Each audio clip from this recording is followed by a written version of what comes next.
کا ہندوستان میں آنا اور دارالعلوم دیوبند میں خاص طریقے پر آنا، اپنی مرضی کے اوپر آنا، یہ اس چیز کی دلیل ہے کہ وہ ہماری اس تاریخ کو سمجھتے اور جانتے ہیں، اور یہ سمجھتے ہیں کہ ہم نے جو کچھ کیا ہے اس کا ثمرہ، اس کا پھل ہمیں دارالعلوم دیوبند ہی سے ملا ہے۔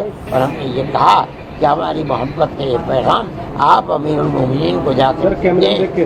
آج بھی ہمارے دل کے اندر وہ جو جذبہ تھا کہ ہماری آزادی وطن کے لیے آپ کی زمین ہماری زمین بنی تھی، وہ جذبہ آج بھی ہمارے دل کے اندر ہے، ہم اس کی قدر کرتے ہیں۔ وہاں کے سینکڑوں لوگ ایسے ہیں کہ جو یہاں آئے ہیں، بلکہ ہزاروں، اور پڑھ کر کے یہاں سے گئے ہیں۔ یہ ہماری زندگی کا ایک پہلو ہے۔ دوسرا پہلو یہ ہے کہ ہمارے اکابر نے جو آزادی ہندوستان کے لیے قربانی دی ہے، جو مالٹا کی جیل کے اندر رہے ہیں، انہوں نے مالٹا جانے سے پہلے 14 میں یہاں سے مولانا عبید اللہ سندھی کو افغانستان کی سرزمین کو چنا تھا، وہاں جلا وطن حکومت انڈیا کی بنانے کے لیے۔ چنانچہ وہ گئے اور انہوں نے سن 1915 کے اندر وہاں حکومت بنائی۔ امیر حبیب اللہ اور اس کے بعد امیر نصر اللہ وہاں بیٹھے، اور ان لوگوں نے ان کی پوری مدد کی، جس کے اندر راجہ مہندر پرتاپ کو انہوں نے صدر بنایا، مولانا برکت اللہ کو وزیر اعظم بنایا، اور مولانا عبید اللہ سندھی کو وزیر خارجہ بنایا۔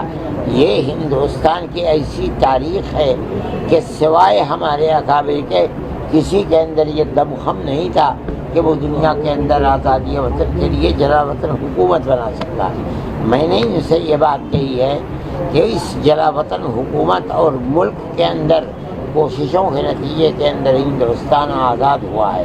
ایک ایسی گورنمنٹ کو نکالا ہے جو یہ کہتی تھی کہ ہماری حکومت کے اندر سورج غروب نہیں ہوتا، وہ اس وقت سب سے طاقتور گورنمنٹ تھی۔ آپ لوگوں نے انہی سے لیا ہے افغانستان کے اندر، لے کر آپ نے انہی کی طرح دنیا کی بڑی طاقتوں کا مقابلہ کیا اور سب کو دھول چٹوائی اور نکال دیا۔ میں یہ سمجھتا ہوں کہ آپ کو یہ سبق ہمارے اکابر سے ملا ہے، انہوں نے اس کا انکار نہیں کیا، انہوں نے میری اس بات کو قبول کیا۔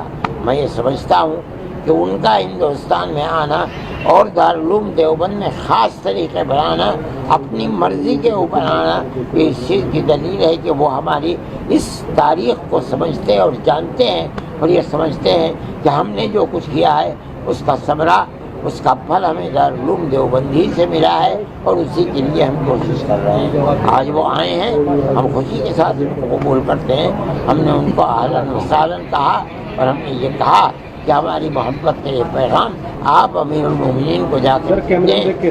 آج بھی ہمارے دل کے اندر وہ جو جذبہ تھا کہ ہماری آزادی وطن کے لیے آپ کی زمین ہماری زمین بنی تھی، وہ جذبہ آج بھی ہمارے دل کے اندر ہے، ہم اس کی قدر کرتے ہیں۔ حضرت مولانا میں سمجھتا ہوں کہ افغانستان جیسے لوگ جنہوں نے قبول نہیں کیا کسی غیر ملک کی اپنے تسلط کو، چاہے وہ دنیا کی سب سے بڑی طاقت ہو، اس طاقت کے ساتھ اگر اس ملک کے ہمارے تعلقات ہوں گے، پیار و محبت کے تعلقات ہوں گے، بھائی چارے کے تعلقات ہوں گے، تو ہمارے ملک کو اس سے بہت فائدہ ملے گا۔ کیا افغانستان کے طلباء کا کوئی ایسا معاہدہ ہوا داخلے کے لیے آئیں گے؟ یہ دونوں ملکوں کی سیاست کے اوپر ہے۔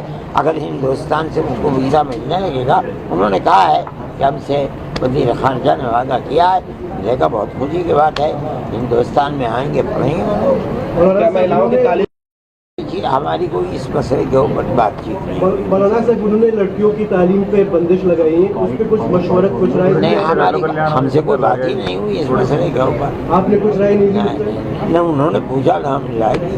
آپ اگر ہمیں یاد دلا دیتے ہم یہ بھی بات کر لیتے۔ اور مولانا صاحب دیوبند جو ہندوستان کا ہے اور پاکستان کے دیوبند میں کچھ فرق ہے کیا؟ کوئی فرق نہیں، دیوبند میں نہیں۔